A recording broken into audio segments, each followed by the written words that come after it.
ദൈവനാമത്തിന് മഹത്വം ഉണ്ടായിരിക്കട്ടെ. അനുഗ്രഹീതമായ ഈ ഉച്ച കഴിഞ്ഞ സമയം, വളരെ വെയിലുള്ളതായ, വളരെ ചൂട്, ഇതൊക്കെ സഹിച്ചു നിൽക്കുന്നതായിട്ടുള്ള എന്റെ മാന്യമിത്രങ്ങളെ, ഞങ്ങൾ ഈ ഉച്ച സമയത്ത് ഇത്രയും സഹോദരങ്ങൾ ഒന്നിച്ച് ഈ പരസ്യ സ്ഥാനത്ത് ഇവിടെ ഞങ്ങളെ രൂപാന്തരപ്പെടുത്തിയതായ വലിയവനായ കർത്താവിനെ ഉയർത്തുവാൻ ഒരവസരങ്ങൾ ലഭിച്ചതോർത്ത് സ്തോത്രം ചെയ്യുകയാണ്. മനുഷ്യ ജീവിതം സുഖദുഃഖ സമ്മിശ്രമാണ്. മനുഷ്യന് നൽകിയതായിട്ടുള്ള ജീവിതം അത് സുന്ദരമാക്കണം. എല്ലാ മനുഷ്യരും ആഗ്രഹിക്കുന്നത് ജീവിതം സുന്ദരമാക്കണം എന്നുള്ളതാണ്. എന്നാൽ പലപ്പോഴും അത് വ്യതിചലിച്ചു പോകുന്നു. മനുഷ്യൻ ആഗ്രഹിക്കുന്നത് പോലെ ജീവിക്കാനായി സാധിക്കുന്നില്ല. പലപ്പോഴും മനുഷ്യൻ ദൈവത്തിൽ നിന്ന് അകന്നു പോയിക്കൊണ്ടിരിക്കുകയാണ്. വചനം പറയുന്നത് ദൈവത്തോട് അടുക്കുന്നത് ഏറെ നല്ലത്. ദൈവവും മനുഷ്യനും തമ്മിൽ തോളോട് തോള് ചേരുമ്പോൾ സ്വർഗമാണ്, പക്ഷേ അകലുമ്പോൾ നരകമാണ്. ഇന്ന് നരകതുല്യമായ ജീവിതം ജീവിക്കുന്നതായ അനേക ജീവിതങ്ങളെ നമുക്ക് കാണാൻ സാധിക്കും. സമാധാനത്തോടെ ജീവിപ്പാൻ സ്വർഗത്തിലെ ദൈവം മനുഷ്യന് നൽകിയതായിട്ടുള്ള നല്ല അവസരങ്ങൾ മനുഷ്യൻ നഷ്ടപ്പെടുത്തി എന്നുള്ളതാണ്. അതുകൊണ്ട് ഈ നഷ്ടപ്പെടുത്തിയത് അത് ആ രീതിയിൽ തന്നെ മുന്നോട്ട് പോകാനല്ല ദൈവം ആഗ്രഹിക്കുന്നത്. ദൈവവചനം വായിക്കുമ്പോൾ പിതാവായ ദൈവം തന്റെ ഓമനപുത്രനെ ലോകത്തിലേക്ക് അയച്ചത് അകന്ന മനുഷ്യനെ ദൈവത്തോട് അടുപ്പിക്കാനാണ്. തീർച്ചയായും ദൈവത്തോട് അടുക്കുന്നതേറെ നല്ലത്.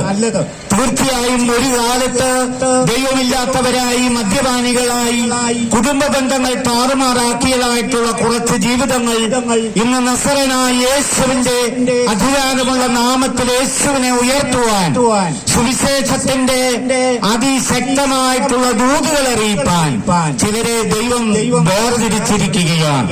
ഈ പ്രത്യേക അവസരങ്ങള് ഇവിടെ നമ്മൾ നഷ്ടപ്പെടുത്തി കളയരുത്.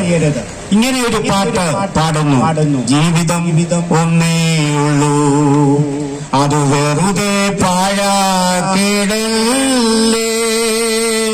ജീവിതം ഒന്നേയുള്ളൂ, അത് വെറുതെ പാഴാക്കിടല്ലേ. മരിക്കും മുൻപേ ഒന്നോർത്തിടുക, ഇനിയൊരു ജീവിതം പോവതിലില്ലേ.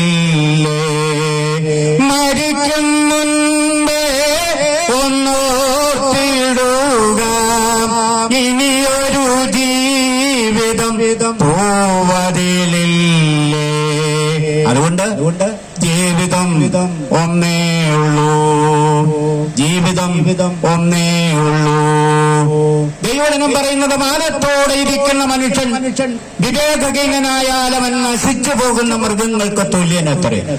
മൃഗങ്ങൾക്ക് അല്പമെങ്കിലും ഒക്കെ ബോധവും നമുക്കറിയാം, അറിവും ഇന്ന് മനുഷ്യനേക്കാൾ കൂടുതൽ മൃഗത്തിന് അറിവുണ്ട്.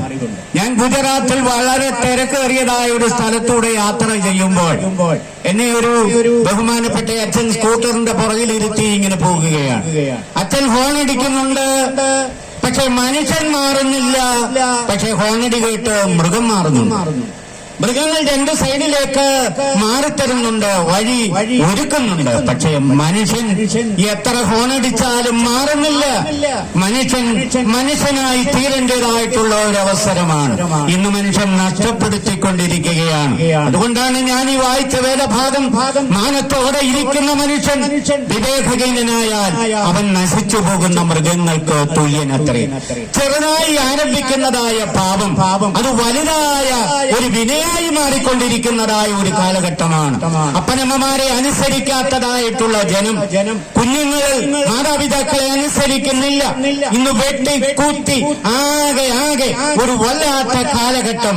ആർക്കും പ്രവചിച്ചു പറയാൻ കഴിയാത്ത വിധത്തില്, അത്രയ്ക്ക് സ്ഫോടനാത്മകമായ വിധത്തില് ലോകം മുന്നേറിക്കൊണ്ടിരിക്കുകയാണ്. കേരളം നമുക്കറിയാം, ഒരു കാലത്ത് ആളുകളൊക്കെ പ്രശംസിച്ചിരുന്നു കേരളം. ഇന്ന് കേരളം ഒരു വല്ലാത്ത കേരളമായി മാറിയിരിക്കുകയാണ്. ഇന്ന് ലഹരിക്കാണ് ഏറ്റവും കൂടുതൽ പ്രാധാന്യം നൽകുന്നത്. ഏത് ഗവൺമെന്റ് കയറി വന്നാലും മനുഷ്യനെ ഇന്ന് ലഹരിക്ക് അടിമകളാക്കി ഇവിടെ തീർക്കുകയാണ്. നന്മ ചെയ്യാൻ തീർച്ചയായും മനുഷ്യന് അതിന് കടമകളുണ്ട്. പക്ഷേ നന്മ ചെയ്യേണ്ടതായ സ്ഥാനത്ത് തിന്മ പ്രവർത്തിച്ച് മനുഷ്യനെ കൊല്ലുന്നതായ ഒരു പ്രവണത കൂടിക്കൊണ്ടിരിക്കുകയാണ്. ഏത് രാഷ്ട്രീയ പ്രവർത്തനം തുടരുന്നവരായാലും അങ്ങനെ തന്നെയാണ്.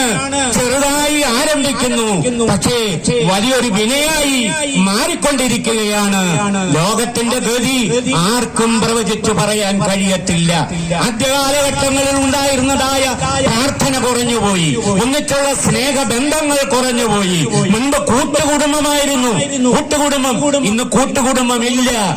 അങ്ങനെ ഒരു പ്രസ്ഥാനം മാറിപ്പോയി. ദൈവത്തിന്റെ ജനമേ, ഈ പ്രദേശത്ത് ഞങ്ങൾ നിങ്ങളോട് അറിയിക്കുന്നത്, ചെറുതായി ആരംഭിക്കുന്ന പാപം അത് വലുതായി അത് തീർന്നുകൊണ്ടിരിക്കുകയാണ്. ഒരു വേടസ്ത്രീ കാട്ടിലേക്ക് പോകുകയാണ്. വേട്ടക്കാരത്തി കാട്ടിൽ പോയത് ചില വിറക് കഷ്ണങ്ങളൊക്കെ എടുത്തുകൊണ്ട് വരാനാ. ഏതായാലും ഒരു തോട് കടന്നാണ് അക്കരെ പറ്റിയത്. അവിടെ ചെന്ന് വിറക് കെട്ടുകളെല്ലാം എടുത്തു, എല്ലാം ശേഖരിച്ച് തലയിൽ അവിടെ വെക്കുന്നതിന് മുൻപായി തന്നെ വളരെ വളരെ സൂക്ഷ്മമായി ആ കെട്ടിക്കൊണ്ടിരിക്കുമ്പോൾ തലയിൽ എന്തോ വെള്ളത്തുള്ളികൾ വീഴുന്നത് പോലെ തോന്നി. തൊട്ടു നോക്കി അത് നാക്കിലേക്കൊന്ന് തൊട്ടപ്പോൾ തേനാണ്. ആ സ്ത്രീ എന്ത് ചെയ്തു? ആ വിറക് അവിടെ വെച്ച് കെട്ടി പൂർത്തീകരിക്കാതെ അത് ആ മരത്തിലേക്ക് കയറി മുകളിൽ ചെന്ന തേൻകട്ടയെല്ലാം എടുത്തു. തേൻകട്ട കൊണ്ടുവന്ന് ഇലക്കകത്ത് പൊതിഞ്ഞ് വിറകിട്ട് അല്പം അഴിച്ചിട്ട് അതിന്റെ നടുക്ക് വെച്ചിട്ട് വീണ്ടും കെട്ടി തലയിൽ വെച്ചിട്ട് തോട് കിടക്കാൻ വന്നപ്പോൾ ഒരു വലിയ വെള്ളത്തിന്റെ ഒഴുക്ക. എവിടെയോ മഴ പെയ്തു. ആ മഴ പാച്ചിലിൽ വലിയ ശക്തിയായിട്ടുള്ള വെള്ളം ഒലിച്ചുകൊണ്ടിരിക്കുകയാണ്. വലത്തുകാലെടുത്തു വെച്ചു, ഇടതുകാലെടുത്തു വെച്ചു. ആ തോടിന്റെ നടുഭാഗത്ത് ചെന്നപ്പോൾ അരയ്ക്കും മുകളിൽ വെള്ളം. പക്ഷേ ഒരു കാര്യം പറയട്ടെ, ആ സ്ത്രീയുടെ കയ്യിൽ ഒരു കൈക്കുഞ്ഞുണ്ടായിരുന്നു. ആ കൈക്കുഞ്ഞ് ആ സ്ത്രീയുടെ മാറാപ്പിലിട്ടിരിക്കുകയാണ്. ഈ കുഞ്ഞിനെയും കൊണ്ടാണ് വിറക് വിറക്കുകയും തേൻകട്ട എടുക്കുകയും ഒക്കെ ചെയ്തത്. മാറാപ്പിൽ കൊച്ചിനെയും കൊണ്ട് ആ വലിയതായിട്ടുള്ള വെള്ളത്തിന്റെ ഒഴുക്കില് തോടിന്റെ നടുഭാഗത്ത് വന്നപ്പോൾ അരയ്ക്ക് മുകളിൽ വെള്ളം അത് വളരെ ശക്തിയായി ഒഴുകിക്കൊണ്ടിരിക്കുകയാണ്. തന്റെ ആ വലുതുക എടുത്തിട്ട് ആ വിറകിന്റെ ഇടയ്ക്കോട്ട് ഒന്ന് തപ്പി നോക്കി. ഒടുവിൽ കിട്ടിയതായിട്ടുള്ള തേൻ അവിടെ ഉണ്ടോ ഒന്ന് ചെക്കപ്പ് നടത്തി വിറക് കൊണ്ട് മനസ്സിലാക്കി ആ തെങ്കട്ടെ അതുപോലെ അവിടെ ഉണ്ട്. വെള്ളം ഒഴുകിക്കൊണ്ടിരിക്കുമ്പോൾ നടുഭാഗത്തൊന്നും വണ്ണം ആ സ്ത്രീ കരയ്ക്ക് കയറിയിട്ടും ശ്രദ്ധിച്ചു. എന്തേ ഒടുവിൽ കിട്ടിയ തേൻ, മധുരിപ്പിക്കുന്ന തേൻ, സന്തോഷിപ്പിക്കുന്ന തേൻ ഉണ്ടോ എന്ന് ചെക്കപ്പ് നടത്തി. അതിനുശേഷം അല്പം കൂടെ കടന്നുപോയിട്ട് തന്റെ മാറാപ്പിലേക്കൊന്ന് തപ്പി. താൻ മുമ്പ് പ്രസവിച്ചതായിട്ടുള്ള കൊച്ചു പൈതൽ ആ മാറാപ്പിൽ നിന്ന് ആ വെള്ളത്തിന്റെ ശക്തിയില് ഒലിച്ചുപോയത് വേടസ്ത്രീ അറിഞ്ഞില്ല. തന്നെ സന്തോഷിപ്പിക്കുന്ന പലതും ഉണ്ടോ എന്ന് പലപ്പോഴും നമ്മൾ ചെക്കപ്പ് നടത്താറുണ്ട്. എന്നാൽ ഒരു ജീവൻ നഷ്ടപ്പെട്ടു പോയത് ആ വേടസ്ത്രീ അറിഞ്ഞില്ല. ഇന്ന് ലോകത്തിന്റെ ഗതി ഇതുപോലെയാണ്. ചെറുതായി ആരംഭിക്കുന്ന സന്തോഷം അത് വലുതായി തീരുമ്പോൾ ജീവൻ നഷ്ടപ്പെടുന്നത് ആരും അറിയുന്നില്ല. ഇങ്ങനെ കേൾക്കുന്ന പ്രിയപ്പെട്ടവരെ, ചെറുതായി ആരംഭിക്കുന്നതായ മദ്യപാനം, ചെറുതായി സുഹൃത്തുക്കളുമായി ഒന്നിച്ചു കൂടിയിരുന്നുകൊണ്ട് സന്തോഷം പങ്കിടുവാൻ ആഗ്രഹിച്ച് അവർ ഒന്നിച്ചു കൂടും. ചെറുതായി ആരംഭിച്ചു, അത് കഴിയുമ്പോൾ പിന്നെ പറയും ഇനിയില്ല, ഇതുകൊണ്ട് നിർത്തി. അടുത്ത ദിവസവും ഇതാ കൂട്ടുകാരും ഒന്നിച്ച് വീണ്ടും ആവർത്തിക്കുന്നു. തുടരെ അതങ്ങനെ ആവർത്തിച്ചു കൊണ്ടിരിക്കുമ്പോൾ സ്നേഹിത, താങ്കളുടെ കുടുംബം നഷ്ടപ്പെട്ടുകൊണ്ടിരിക്കുകയാണ്. താങ്കളുടെ കുഞ്ഞുങ്ങൾ തങ്ങളെ വിട്ട് കടന്നുപോയിക്കൊണ്ടിരിക്കുകയാണ്. ഇന്ന് നമുക്കറിയാം, അപ്പനും മക്കളും എല്ലാം കൂടെ ഒന്നിച്ചിരുന്ന് മദ്യപിക്കുന്നതായിട്ടുള്ള ഒരു വല്ലാത്ത സ്ഥിതിയിലേക്ക് ലോകം മുന്നോട്ട് പോയിക്കൊണ്ടിരിക്കുക. എവിടെയാണ് സമാധാനം? എവിടെയാണ് സമാധാനം? കുടുംബ ബന്ധങ്ങൾ താറുമാറായിക്കൊണ്ടിരിക്കുകയല്ലേ? അപ്പനമ്മമാർ തമ്മിലുള്ള ബന്ധങ്ങൾ ഇന്ന് നഷ്ടപ്പെട്ടുകൊണ്ടിരിക്കുകയല്ലേ? കുഞ്ഞുങ്ങൾ എവിടെ? ഈ പപ്പ എന്നൊരു വിളി കേൾക്കുവാൻ ആഗ്രഹിക്കുന്നതായിട്ടുള്ള ആളുകൾ. പക്ഷേ പപ്പ ഇന്ന് നല്ല സ്പിരിറ്റിലാണ് ഭവനത്തിലേക്ക് ചെല്ലുന്നത്. കാര്യം അധ്വാനിച്ചുകൊണ്ട് ഉണ്ടാക്കിയതായ പണം മുഴുവൻ മദ്യപാനത്തിനു വേണ്ടി ചെലവഴിച്ച് ആ കുഞ്ഞിന് ഒരു വട അല്ല, ഒരു ഉഴുന്ന് വട, അതിനൊരു ചെറിയ വട അത് വാങ്ങിച്ചുകൊണ്ടിരുന്നതായ കാലഘട്ടമുണ്ടായിരുന്നു. ഇന്ന് കുഞ്ഞുങ്ങൾ നോക്കിക്കൊണ്ടിരിക്കുകയാണ്. പപ്പ വല്ലതും കൊണ്ടുവരും. എന്താണ് അധ്വാനിക്കുന്നത്? അത് മദ്യത്തിനു വേണ്ടി ചെലവഴിച്ചുകൊണ്ടിരിക്കുകയാണ്. എന്നെ കേൾക്കുന്ന പ്രിയപ്പെട്ടവരെ, ചെറുതായി ആരംഭിച്ചതാണ് ഇന്നത് വലിയൊരു വിനയായി മാറിക്കൊണ്ടിരിക്കുകയാണ്. എന്നെ കേൾക്കുന്ന പ്രിയപ്പെട്ടവരെ, കൂടുതൽ സംസാരിക്കുന്നതിനേക്കാൾ അല്പം സംസാരിക്കുന്നതാണ് നല്ലത്. ഒന്ന് ചിന്തിച്ചാട്ട് എന്നെ കേൾക്കുന്ന സഹോദരങ്ങളെ, ഞങ്ങൾ ഈ മധ്യാഹ്ന സമയത്ത് ഞങ്ങൾ അറിയിക്കുന്നതായിട്ടുള്ള ഈ സത്യം നിങ്ങൾക്കും അറിയാം. ഞാനും ചെറുതായി ആരംഭിച്ചതാ. ഇന്നതെന്നെ വിട്ടുപോകുന്നില്ല. ഇതാ പമ്പാ നദിയിൽ അക്കരെ ഇക്കരെ വെള്ളം ഉയർന്നു കൊണ്ടുകൊണ്ടിരിക്കുകയാണ്. അങ്ങനെ തടിക്കഷണങ്ങൾ ഒഴുകിക്കൊണ്ടിരിക്കുന്നു. ആളുകളെല്ലാം ചെന്ന് തടിക്കഷണങ്ങളെല്ലാം അത് കൊച്ചുവള്ളത്തിൽ ചെന്നിട്ട് കരയിലേക്ക് അടുപ്പിച്ചുകൊണ്ടിരിക്കുകയാണ്. അങ്ങനെ അടുപ്പിച്ചുകൊണ്ടിരിക്കുമ്പോൾ ഇതാ അതിനകത്ത് നടുവില് ഒരു കാട്ടുമൃഗം അതാ വെള്ളത്തിൽ കൂടെ ഒലിച്ചു പോരുന്നു. അപ്പോൾ കരയ്ക്ക് നിന്നവർ പറഞ്ഞു, ഇതൊരു വല്ലാത്ത കെട്ടാണ്, ഏതോ ഒരു വലിയ കെട്ട് ഒഴുകിപ്പോരുകയാ, വെള്ളപ്പൊക്കമല്ലേ. അങ്ങനെ വിചാരിച്ചുകൊണ്ട് അവരെന്ത് വിചാരിച്ചു? ഏതായാലും ഇറങ്ങാം. അവര് 2-3 വള്ളത്തിൽ ചെന്നിട്ട് ഈ കറുത്ത ഈ സാധനം അത് കമ്പിളിയിൽ പൊതിഞ്ഞതുപോലെ തോന്നി. അതേ കയറി പിടിച്ചപ്പോൾ എന്താണ്? മരണവെപ്രാളത്തിൽ പോകുന്നതായ ഒരു കരടിയാണ്. ആ കരടിയാണ് അതിനെ കയറി പിടിച്ചു. കരയിലേക്ക് പോകുവാൻ കൈയിട്ട് അങ്ങനെ അടിച്ചുകൊണ്ടിരിക്കുമ്പോൾ ഇത് വീണ്ടും താഴേക്ക് പോയിക്കൊണ്ടിരിക്കുകയാണ്. അത് വിടുന്നില്ല. ഇവർ വിട്ടു, പക്ഷേ വിടുന്നില്ല. അപ്പോൾ കരയ്ക്ക് നിന്നുകൊണ്ട് സഹോദരങ്ങൾ പറഞ്ഞു, വിട്ടേക്ക് പോരാൻ പറഞ്ഞു. അപ്പോൾ അവിടെ നിന്നൊരു ശബ്ദം കേൾക്കുക, ഞങ്ങൾ വിട്ടു, പക്ഷേ ഞങ്ങളെ വിടുന്നില്ല. എന്നെ കേൾക്കുന്ന പ്രിയപ്പെട്ടവരെ, നമ്മൾ വിട്ടാലും നമ്മളെ വിടാത്തതായ ചിലത് നമ്മുടെ ശരീരത്തിൽ അങ്ങനെ അടിഞ്ഞുകൊണ്ടിരിക്കുകയാണ്. വിടാൻ മനസ്സുണ്ടോ? വിട്ടതാണെങ്കിലും നമ്മെ വിടാത്തതായ ചിലത്, വിടാൻ പറ്റാത്തതെന്ത്? ഇന്ന് പറയാം അതിനൊരു മരുന്ന്. നസറനായ യേശു ക്രിസ്തുവിന്റെ നാമത്തിൽ പറയട്ടെ, യേശുവിന്റെ രക്തം സകല പാപവും പോക്കി നമ്മെ ശുദ്ധീകരിക്കുന്നു. ജീവിതത്തിൽ വിടാൻ പറ്റാത്തതായ പലതുണ്ട് നമ്മളെ പിടിച്ചിരിക്കുമ്പോൾ.